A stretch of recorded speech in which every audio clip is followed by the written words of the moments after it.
você me aparece com uma descrição de 250 folhas, cara, isso não é nem uma carta de amor, isso é uma novela, é uma tragédia, eu não sei que diabo que é um negócio desse, porque... Algumas são comédias. Não, é verdade. Isso é verdade, mas veja. Não, é isso mesmo. Mas veja, por que é necessário dizer um negócio desse? Porque você vê que aquilo está sendo colocado ali de uma maneira estratégica. É isso que você olha para o negócio e diz, normalmente vem dos órgãos do Estado, mas é possível você imaginar que os órgãos do Estado, Lênin tem dito muito isso, né? Que os órgãos do Estado ajam estrategicamente do modo tal a poder fazer valer o direito para condenar as pessoas. Isso é um absurdo. Isso é um absurdo. Quanto você consegue falar para poder captar aquilo que do fato da vida, não é? Há de ser expresso para lá, imaginando que isso pudesse ser um conflito de interesse, possa ser levado para lá e que dê conta, como narrativa do fato da vida, dê conta em face da tipificação. Está entendendo? Por isso que, estão escutando?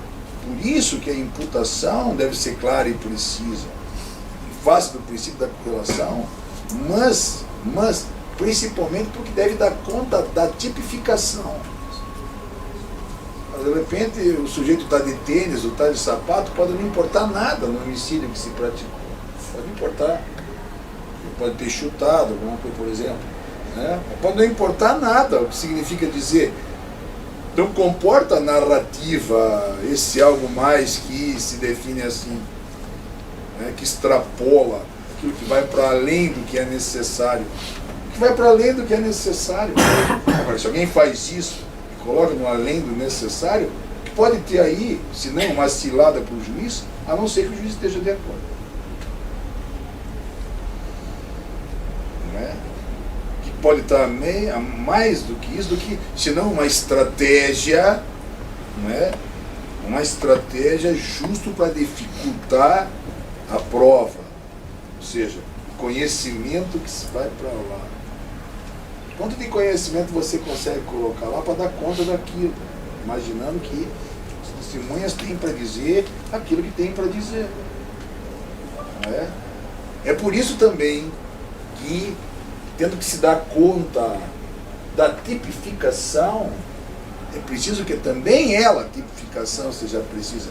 A precisão da tipificação seja em fase da reserva, seja em fase da tipicidade, seja em faixa, em razão da taxatividade, precisa dar conta justo para você poder, em matéria processual, definir como fundamento imputado aquilo que dá conta da realidade de lá. Portanto, se você não consegue fechar na descrição, porque não tem fechamento lá, não é? É evidente que você precisa, digamos, se quisesse ser honesto, porque me parece que a questão tem sido estratégica e tanto quanto desonesta, mas se você quiser ser honesto, você precisa dar conta de um lugar vazio que está lá. A gestão temerária. A gestão temerária é um bom exemplo para isso. Né? A gestão temerária. Olha, você pega a lei de lavagem, sei lá, a lei de capitais, e vê o sentido que tem essa tipificação vazia que eles têm feito, né?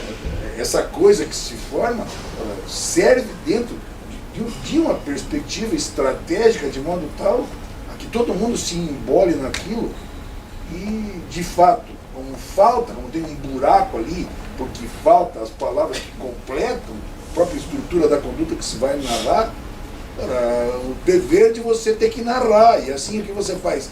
Você, naquilo que falta, você disse ontem, no que falta palavra, você mete a palavra.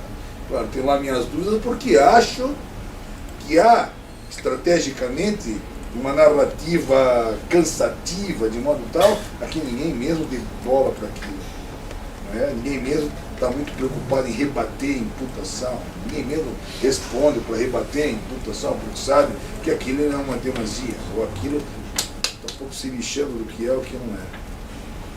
Verdade? que se você não imputa corretamente, é inevitável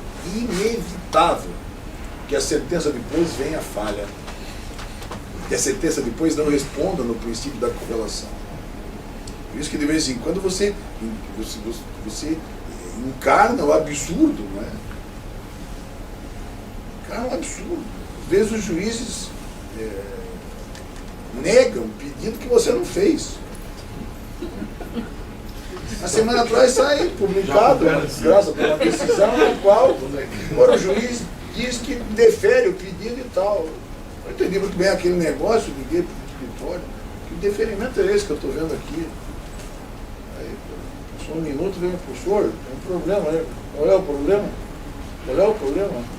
Senhor, não pedimos nada desse movimento, das pernas. Porra, não é possível.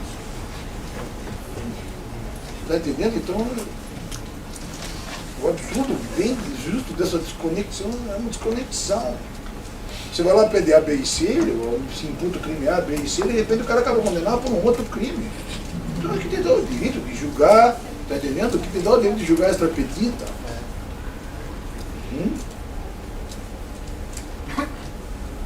Mas é tão normal, então, isso era uma coisa não que tinha acabado. Nunca acabou as discussões a respeito da correlação, vamos ser sinceros. Sempre teve um negócio desse para saber se era emendasse o libere, se era mutasse o libere. Sempre teve alguma coisa a respeito disso, mas nunca como é agora. Agora, como agora, às vezes vem uma imputação de X, o cara condena por Y, Z. Ora, depois diz que a culpa é do sistema, que é copiar, colar. Ora, aí você diz, mas peraí, tem que ter originalidade desse negócio, é você que tem que julgar. Não, mas é que eu copiei a sentença, fiz um copiar, colar da outra sentença, enfiei aqui.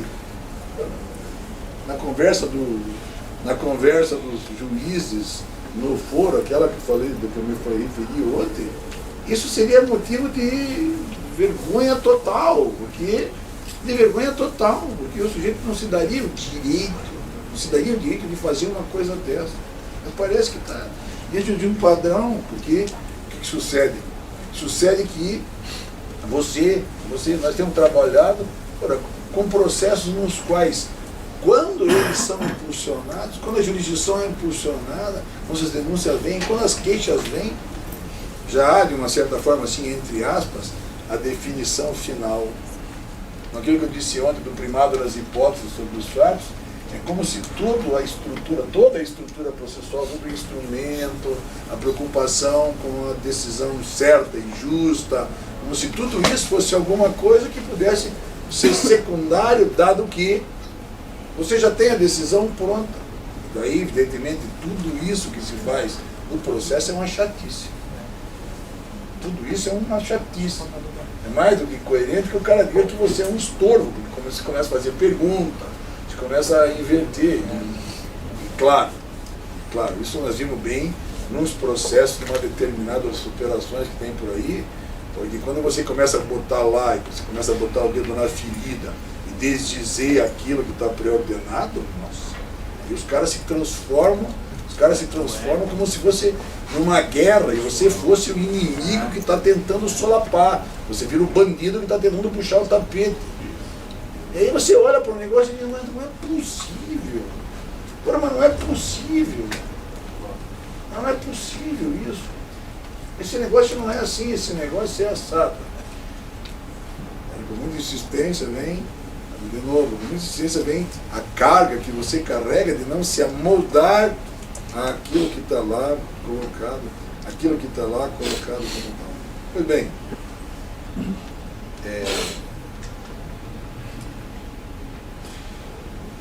quando Canelluti estabelece esse padrão, digamos assim, e uma pretensão resistida ou insatisfeita como, digamos, a síntese da lide, vocês viram, né, que vem lá o conflito de interesse regulado pelo direito e depois essa noção de pretensão que ele faz entrar ali como o pilar-chave, né, o pilar mor da própria construção do conflito, vamos dizer assim.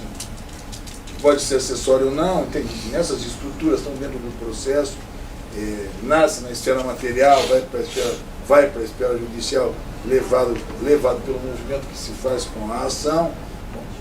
Isso é alguma coisa que está colocada para ele sempre em função da base civil como credor e devedor. Então esse conflito de resistência é sempre por uma noção, digamos, a noção que coloca o lugar de credor e devedor. Porque, veja, daquilo não é uma disputa de irmãos, não é como se fosse credor da tua pretensão, devedor daquela pretensão. Enfim, o conflito é sempre colocado assim.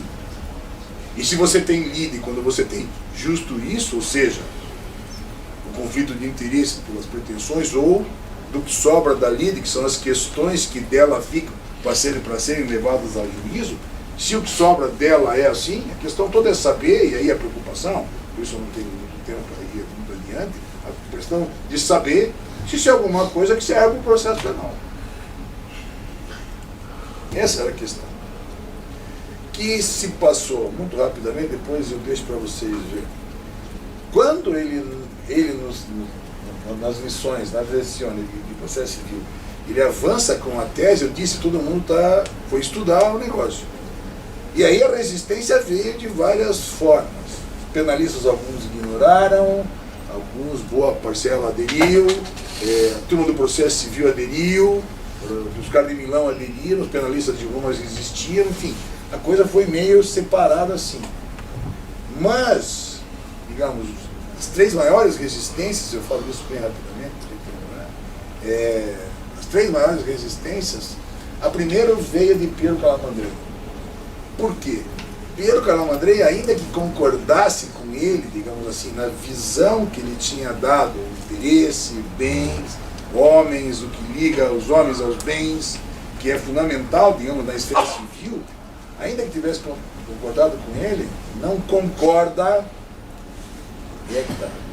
não concorda com a forma como ele estabelece a estrutura como um padrão, o padrão geral. Por isso que eu li há pouco. Ele diz, não serve para um, não serve para nenhum. Isso serve para todos. Por quê? Calamandrei, nesse período, 1927 e 1928, Calamandrei estuda as chamadas ações constitutivas necessárias. Solução de sociedade, a anulação de casamento. O que sucede numa anulação de casamento?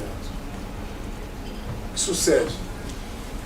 É possível que o marido queira anular o casamento e que a mulher não queira anular.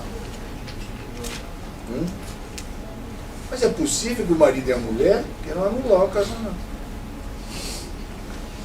Se eles querem anular o casamento, percebam, não há conflito entre eles. Mas mais do que isso, não tem resistência na pretensão. Ao contrário, tem adesão. Ambos têm a mesma pretensão. Quando é verdadeiro isso, que veja que isso é uma desconstitutiva, mas é necessária. Ou seja, se você dissesse, eu sei que é assim, mas como o casamento é uma coisa tão relevante, o casamento é uma coisa tão relevante que não dá para vocês fazerem isso e depois, justo porque não tem conflito, justo porque não tem resistência de pretensão, você não exigir a intervenção do Estado, juiz, com função jurisdicional, com função processual ou com função de conhecimento. Tá certo? Ou seja, era como se você, para anular o casamento, se acertasse com a mulher e fosse numa jurisdição voluntária, resolver o problema da voluntariedade, como sucede nos casos, como só ia acontecer nos casos de jurisdição voluntária. Então, nessa hipótese, o que se fez? Não vamos fazer, não pode ser assim. Não pode ser assim. Você é obrigado a demandar pela anulação do casamento. Eu não só vou nomear alguém que cuide justo do vínculo e que venha verificar e defender o próprio vínculo, como deve intervir o Ministério Público, tá certo? Deve intervir o Ministério Público. Por quê? Porque aí tem uma outra estrutura. Então, Calamandrei, que está estudando isso, no que ele chamou de um processo civil inquisitório, Calamandrei, que está estudando isso, o que observa aí? É uma necessidade do processo. Estão ouvindo? Quer resolver o casamento só através do juiz. Então, independente de conflito, independente de resistência, de pretensão, ou seja, aquilo que Kahnemuth tinha criado, independente daquilo, se quiser resolver, vai ter que ir no juiz. Juiz para atuar com função processual. Então, o que Calamandrei faz? Calamandrei contesta, e naquilo que contesta Kahnemuth, Calamandrei salta fora, e aí é que vem com, digamos assim, uma figura de um litígio necessário, que ainda que não existe, de fato existiria como um litígio latente, não é?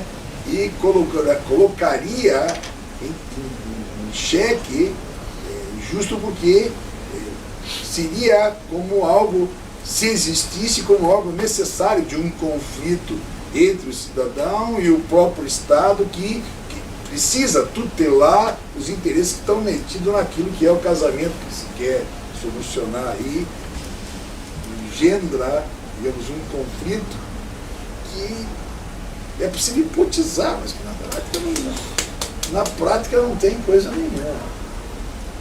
Por que esse negócio é relevante?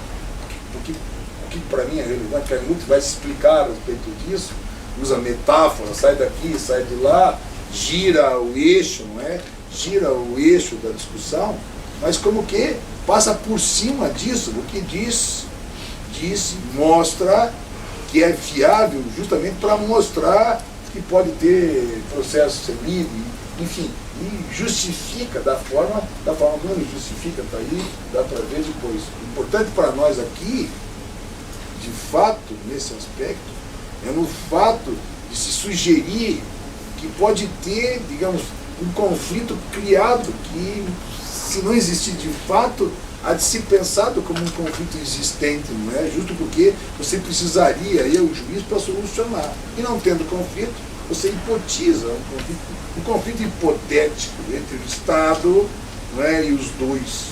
Coisa que não existe, porque é simplesmente uma hipótese que você tem. Se tivesse conflito entre os dois, teria que saber qual lado que estava. Mas era uma formulação, então ele responde a isso.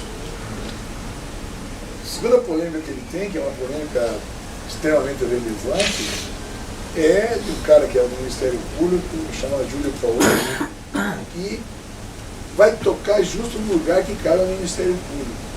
Porque ele diz, o que diabo está fazendo o Ministério Público no processo, principalmente no processo italiano, onde a estrutura privada foi-se embora. Então toda demanda é demanda pública.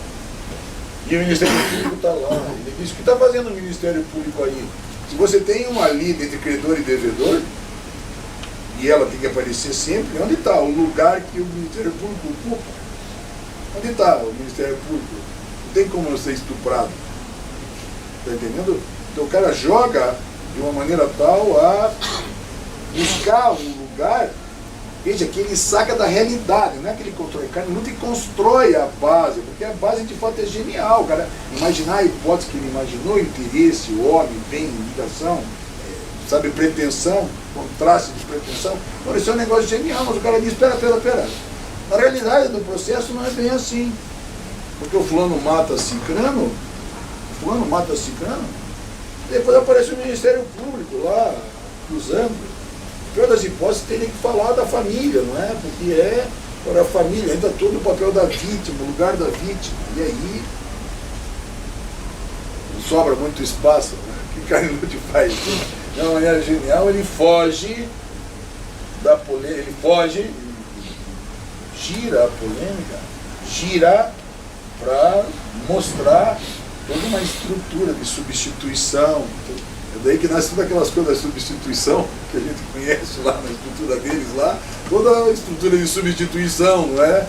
Porque a vítima é fulano, mas é o Ministério Público que está lá, então é o Ministério Público que fala em nome da sociedade para representar a vítima que está lá, o Estado se coloca naquele lugar, enfim, o sujeito gira. Mas na pior das hipóteses, ele gira o discurso, mas na pior das hipóteses, isso mostra o quê? Isso mostra, para a estrutura do processo penal, uma debilidade da base teórica. que lá no processo civil as coisas se passem assim, que lá no processo civil, nas necessárias, ele teve que se girar para explicar para Calamandrei. Aqui no processo penal, o que Paulo faz é mostrar pelos lugares que se ocupam no processo, a mostrar que tinha alguma coisa que não andava bem aí.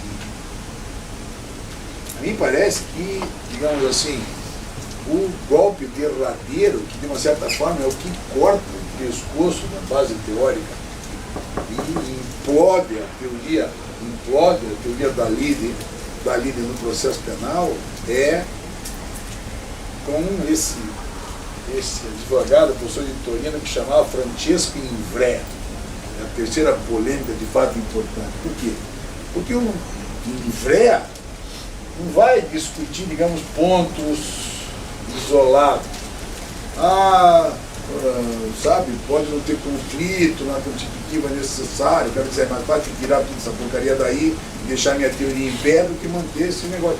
Esse tipo de coisa, não é o lugar secundário que o Ministério Público pode ocupar no lugar, como Estado, no lugar da... E que infeliz a nossa vida tendo que estudar essa porcaria até hoje. O Vrea vai com o dedo na ferida. E tá bom. Tudo bem, eu concordo. Você veio, adianta uma teoria muito legal, a dizer que a lide é um conflito de pretensões. Tá bem, eu concordo. Só que tem um problema. No processo penal tem uma montoeira de situações onde não tem pretensão nenhuma e tem processo.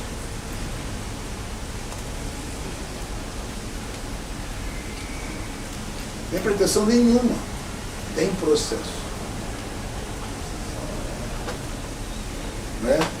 Claro, começa pelo homicídio. Conta a história de um homicídio, de alguém que não tem nada no meio do mato, no meio da arena. O sujeito vai lá, alguém que não tem ninguém, que não tem nada, o sujeito vai lá e mata. Onde tu arranca uma pretensão à resistência? Se fosse o fato de que há um problema sério em relação ao processo penal, né? Porque aparece um crime, por exemplo, a polícia está investigando, não consegue saber quem é, etc e tal, investiga, não tem nada a ver. De repente, por um determinado fulano, bate um arrependimento, ele pega o que tem de material, vai na polícia e diz, olha, quem cometeu aquele crime fui eu vim aqui para confessar o crime, estão aqui as provas, só que eu estou muito conduído com aquilo que eu fiz, com uma culpa, carregando uma culpa, eu quero ser punido. Ele em Vrea diz, de onde diabo se tira pretensão e resistência de pretensão numa hipótese dessa, velho? Mesmo sem nada disso, para se punir, não só é necessário perseguir em juízo, como o juiz vai ter que fazer prova e julgar para condenar. Está entendendo? Então o cara diz, a interrogabilidade do processo, a exigência, a necessidade do processo produz por uma situação na qual você é obrigado a reconhecer que mesmo sem nenhum conflito, mesmo com uma adesão absoluta, mesmo com tudo isso, você tem processo. Eu particularmente vou ter mais adiante do que isso, quer dizer, aí fui mais adiante do que isso, porque diante desse quadro diz, acabou o troço. Essa base é uma base imprestável, essa é uma base imprestável para o processo penal. É muito inteligente, é muito bacana, mas é muito imprestável para o processo penal. Agora fui além, né, porque para nós ainda é pior do que isso. Ainda há pouco eu mesmo dei um exemplo disso. Se há extinção da punibilidade, pensem, vai existir processo até o juiz declarar a extinção da punibilidade. E se o acusado está preso por conta de uma decisão deste processo, ele vai ficar preso, veja os efeitos que tem, ele vai ficar preso até o juiz declarar a extinção da punibilidade. Passado o prazo, não dá para você ir lá na porta do presídio e dizer isso, eu sou advogado daquele cara, acabou a prescrição, pena tempo que passou. Acabou ontem o prazo, eu quero levar o acusado. O que o cara do presídio diz? Bacana, só que aqui só entra com ordem do capa preta, só sai com ordem do capa preta. Veja, visível como tem algo extra. Acaba, extingue a punibilidade, o juiz tem que declarar, tanto que a decisão é declaratória, né, constitutiva, mas o processo está lá, produzindo efeito, dentre eles a prisão. O Maurício disse ainda há pouco, não tem cautelar, já é a pena. Que diabo de... Poxa, já é a pena. Eu digo, como a pena? Estamos dando uma pena de um cara que está extinta, a punibilidade. Pena sem extinção da punibilidade? Veja como tem coisa para pensar. Veja como nós temos coisa para pensar nisso. Mas se não bastasse isso, só raciocinem comigo, porque vamos ver se dá tempo. Depois vou dizer um pouco mais disso. Nós temos um artigo no Código de Processo Penal, que é uma excrescência, naturalmente, é um absurdo, mas com todas as letras, ele diz, eu estou falando do artigo 385, que mesmo que o Ministério Público peça absolvição do réu, o juiz pode condenar. Então perceba, o que diz o nosso Código? O Ministério Público, ao contrário de se imaginar, eu particularmente não suporto sequer a ideia de pretensão, discuti isso com o Figueiredo Dias, por exemplo, eu que não suporto nem essa ideia, eu tenho dito isso para o Auri, nem a ideia de pretensão, não me viram falar de pretensão nenhuma vez. Nem isso é suportável, porque se eu imaginar que se tivesse pretensão de algum motivo, nessa hipótese o Ministério Público diz: a minha pretensão é igualzinha a do réu e eu quero que ele seja absolvido. Então, ao invés de ter conflito de pretensão, ora, tem convergência de pretensão. Mesmo assim, o Código diz, mesmo que exista isso, portanto, que não tenha lide, o juiz condena o réu. Aí você olha para isso e diz: cacete, o que nós estamos fazendo com um conceito desse? Imprestável. Esse é imprestável. Porque diante desse conceito, eu teria que dizer: não tem mais lide, porque não tem mais lide, você não pode condenar. Então o Código diz, mesmo que não tenha conflito, mesmo que não tenha lide, o juiz pode condenar. Das duas, uma. Ou o conceito é imprestável, e é imprestável de verdade, ou é de outra coisa que se trata. Tá? É por isso que quando o Carneluto em 41 muda e nega esse conceito, nega a lide para o processo penal, começando a trabalhar com um conceito distinto, como se fosse algo que se devesse fazer, enfim, conceito de afare.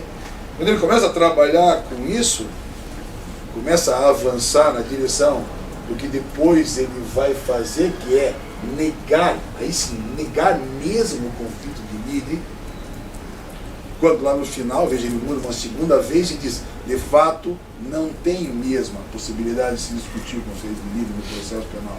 E como não tem essa possibilidade, na verdade, não tem lide. O que o leva a falar de jurisdição graciosa, e tem a parte da doutrina que vai atrás dele para dizer que o processo penal é jurisdição graciosa. O processo penal é uma jurisdição voluntária. Pena de morte por um monte de gente, não é? Pena pesadérrima, e você diz que é jurisdição graciosa.